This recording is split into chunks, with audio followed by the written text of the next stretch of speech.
Uno de los peores juicios que el Señor le podía enviar al pueblo de Israel era que le iba a dejar de enviar su palabra. Mire, como Israel había rechazado a los profetas y no quería oír palabras, se había hecho la de oídos sordos. El Señor dicta un juicio y dice, van a haber días donde van a querer oír palabra y no la van a poder recibir. ¿Qué tal, hermanos? Seguimos con nuestra serie del profeta Amós. Hoy vamos con Amós capítulo 8. Téngalo frente a usted si es posible para un mejor aprovechamiento de este mensaje. Y en Amós 8 vemos cómo el Señor anuncia que viene ese juicio. Mire por favor el versículo 11. Amós 8:11.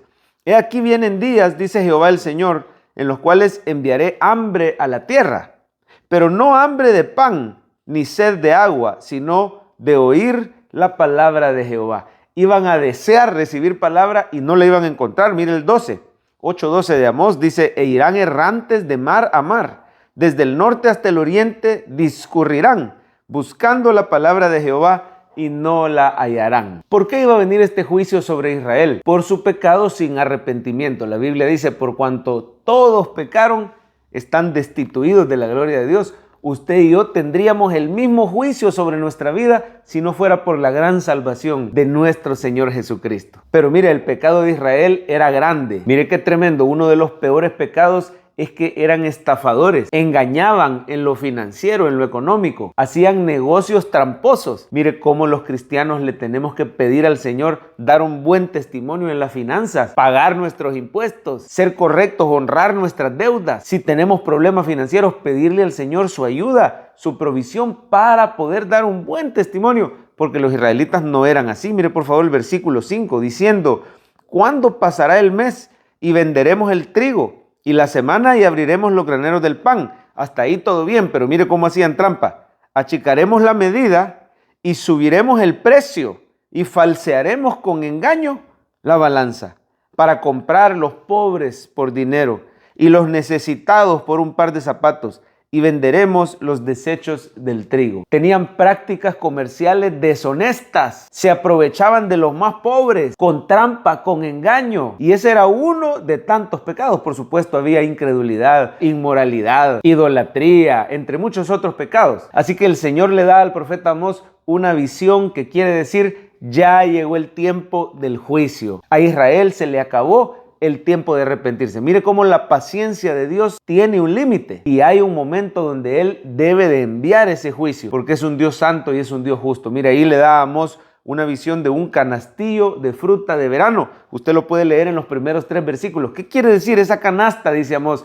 de fruta de verano. Bueno, así como la fruta madura marca la llegada de la época de la cosecha. Así dice el Señor, ya le llegó el tiempo del castigo a mi pueblo Israel. Iba a venir un país extranjero, los iba a invadir. Así sucedió. Esta profecía de la fruta madura se cumplió con la venida del imperio asirio. ¿A dónde se ve Jesús en Amós capítulo 8? Mire, así como el Señor quitó su palabra del pueblo y la gente iba a andar con hambre de la palabra, así tiempo después envió a su Hijo Jesucristo.